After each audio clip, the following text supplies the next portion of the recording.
At sabay sa opening ceremony ng FIBA World Cup 2023, ang long weekend para sa ilan. Kaya kamustahin natin ang trapiko sa NLEX. At nakatutok live si Ian Cruz. Ian, kamusta na?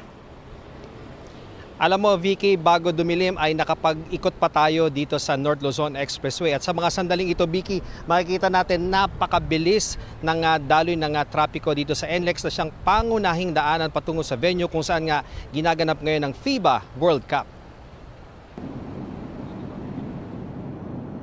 Ganito ang daloy ng trapiko ng daanan ko ang North Luzon Expressway kaninang bago magtanghali.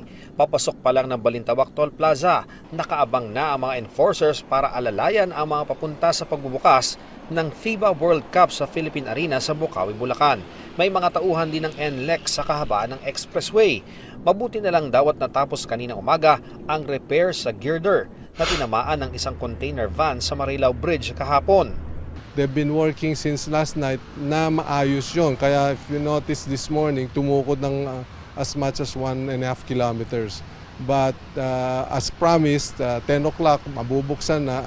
Wala mang matinding traffic. Naimbudo ang mga Gilas Pilipinas fans na nagpakabit ng RFID. Kailangan nila yan dahil walang cash lane sa Ciudad de Victoria Toll Plaza. Dito yata kami matatraffic eh. So hintay lang kami. So matatapos na rin naman siguro.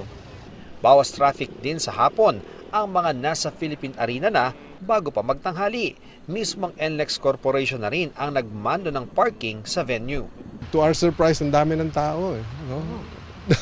Halos mapuno na ata yung parking eh. So, which is good. At least ma-disperse yung movement ng tao. Kung walang sasakyan, may 12 P2P shuttle bus points naman sa Metro Manila, Bulacan at Pampanga.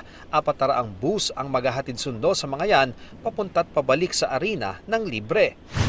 Ang ibang panorte para sa long weekend, maagang umalis para hindi sumabay sa bulto ng sasakyang patungong Philippine Arena. In-expect po kasi namin yung heavy traffic, magbabakasyon po sa Zambales.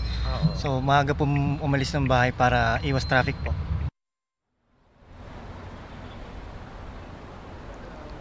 Vicky, kung naging maayos yung pagpunta sa Philippine Arena kanina, ang aantabayanan natin kung magkakaroon ba ng build-up ng mga sasakyan kapag sabay-sabay nang naglabasan yung mga fans at motorista pagkatapos ng unang laro ng Gilas Pilipinas kontra sa Dominican Republic. Yan muna ang latest mula rito sa NLEX. Balik sa iyo, Vicky.